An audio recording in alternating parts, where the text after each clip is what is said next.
السلام علیکم، welcome to best health YouTube channel. امید کرتا ہوں آپ سب خیر خیریت سے ہوں گے۔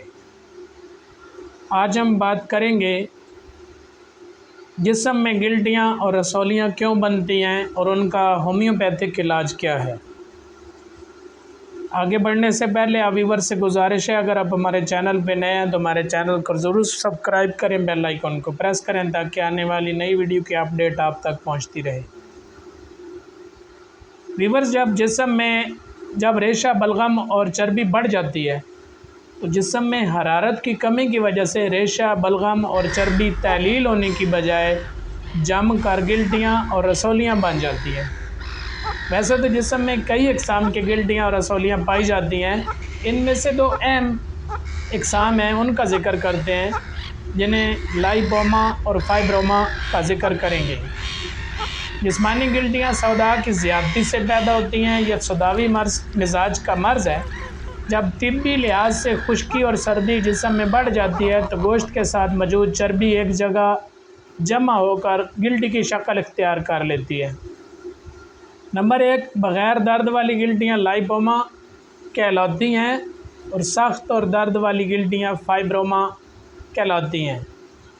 مادہ مرض میں جب جسم میں کم ہو تو گلٹیوں اور رسولیوں میں درد نہیں ہوتا اور وہ نرم ہوتی ہے۔ جب مادہ مرض جسم میں زیادہ ہو تو گلٹیوں اور رسولیوں میں درد ہوتا ہے اور وہ سخت ہوتی ہیں۔ موقع گلٹیاں رسولیاں کینسر کی ابتدائی شکل ہے اور کینسر اس کی ترقی یافتہ شکل ہے۔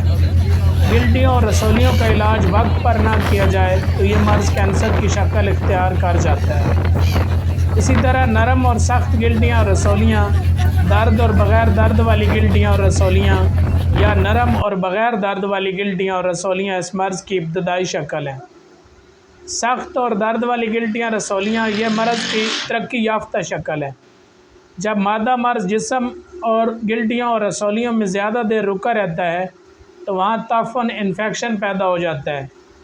جس چیز میں تعفن پیدا ہو جائے وہ ترش ہو جاتی ہیں اور پھر اس میں گیس اور تیزابیت پیدا ہو جاتا ہے، جو گیس درد پیدا کرتا ہے۔ تیزاب جسم میں گوشت کو کھانا شروع کر دیتا ہے، پھر اس سے اگلا عمل ہڈیوں کو کھوکھلا اور پٹھوں کو کمزور کر دیتا ہے۔ جب مرض انفیکشن اس درجہ تک پہنچ جائے تو اسے کینسر کہتے ہیں۔ چربیلی گلٹیاں رسولیاں، جلدی گلٹیاں لائپوما عام طور پر زیر جلد چربیلے گوشت کی نرم رسولی ہوتی ہے۔ یہ گولائی میں ہوتی ہے اور اس کے چاروں طرف کیپسول ہوتا ہے، اس وجہ سے ملحقہ گوشت سے جڑی ہوئی نہیں ہوتی ہیں اور ہلانے سے حرکت موو کرتی رہتی ہیں۔ ویورز، آپ اپنے ہاتھوں سے ان رسولیوں کو ٹٹول کر دیکھیں، اگر یہ نرم، گول اور ملحقہ گوشت سے جڑی ہوئی نہیں ہیں تو یہ لائپوما قسم کی رسولیاں ہیں۔ ان میں درد نہیں ہوتا، 1-2% مریضوں میں درد بھی ہو سکتا ہے، لیکن عام طور پر ان میں درد نہیں ہوتا۔ یہ گلٹیاں انسانی جسم کو بدنما بنا دیتی ہیں۔ یہ زیادہ تر ان لوگوں میں پیدا ہوتی ہیں جن کے خون میں پائے جانے والے ریڈ سیل یعنی ہیموگلوبین 14 سے 18% کے درمیان یعنی مقدار میں بہت زیادہ ہوتا ہے۔ یاد رہے، ایلوپیتھک طریقہ علاج میں دونوں قسم کی گلٹیوں اور رسولیوں کا آپریشن کے ذریعے نکالا جاتا ہے، لیکن یہ اس صورت میں کسی حد تک مفید ہو سکتا ہے اگر ان کی تعداد کم ہو، لیکن چونکہ اکثر اوقات ان کی تعداد بہت زیادہ ہوتی ہے اور ان کا آپریشن کرنا ممکن نہیں ہوتا، اس لیے ہومیوپیتھک طریقہ علاج زیادہ فائدہ مند رہتا ہے۔ ہومیوپیتھک طریقہ علاج میں برائے جلدی چربیلی گلٹیاں رسولیاں لائپوما، ان کے علاج کے لیے اول تھوجا سی ایم کی ایک خوراک اور لیپس البا 30 کی 3 خوراک بالغ 5 قطرے روزانہ صبح دوپہر شام استعمال کرائیں۔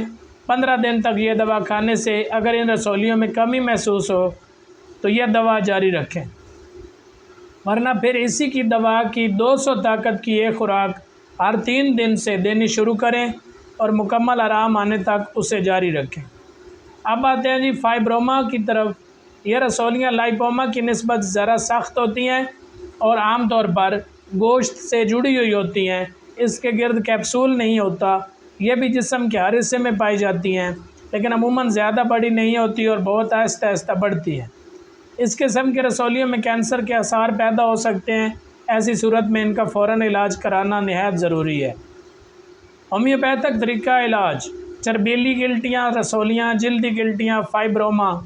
اگر فائبروما قسم کی گلٹیاں ہیں تو ان کے علاج کے لیے بھی توجہ CM ہی کی ایک خوراک دے۔ سسٹسکین 30 کی 3 خوراک 5 قطرے روزانہ صبح دوپہر شام استعمال کروائیں۔ 15 دن تک یہ دوا کھانے سے اگر ان رسولیوں میں کمی محسوس ہو تو یہ دوا جاری رکھیں، ورنہ پھر اسی دوا کی 200 کی طاقت ایک خوراک ہر 3 دن کے بعد کھلانی شروع کریں، مکمل آنے تک اسے جاری رکھیں۔ ایسے غدود جو سخت اور متورم ہوں، مریض سرد ہوا برداشت نہ کر سکتا ہو کے لیے سسٹسکین اچھی دوا ہے۔ چربیلی گلٹیاں، رسولیاں، جلدی گلٹیاں، لائپوما یا فائبروما گلٹیاں جسم پر جگہ جگہ ہوں تو ہومیوپیتھک دوا کالی آیوڈائڈ 3X کے استعمال سے ختم ہو جاتی ہیں۔ علاوہ ازیں کلکیریا فلور، لیپس البس، توجا، برائٹا کارب، سلیشیا وغیرہ سب اپنے اپنے افعال کے مطابق آزمائیں۔ اپنے اپنے تجربات سے ڈاکٹر حضرات آگاہ کریں۔ نوٹ: اگر کالی آیوڈائڈ کے نتائج اچھے ملے ہیں، 30 بھی کام کرتی ہے، لیکن 3X بہترین پوٹینسی ثابت ہوتی ہے۔ امید ہے یہ انفارمیٹیو ویڈیو آپ کو ضرور پسند آئے گی، اور یہ مسئلہ آج کل بہت زیادہ عام ہے، تو آپ اس ویڈیو کو شیئر کریں تاکہ زیادہ سے زیادہ وہ لوگ جو ہیں وہ اس سے استفادہ حاصل کر سکیں، اور ہمارے چینل کے ساتھ جڑے رہیں۔ اس کو سبسکرائب کریں، بیل آئیکن کو پریس کریں۔ اس کے ساتھ ہی اپنے میزبان ملک عمر اوان کو اجازت دیجیے۔ اللہ کریم آپ سب لوگوں کا حامی و ناصر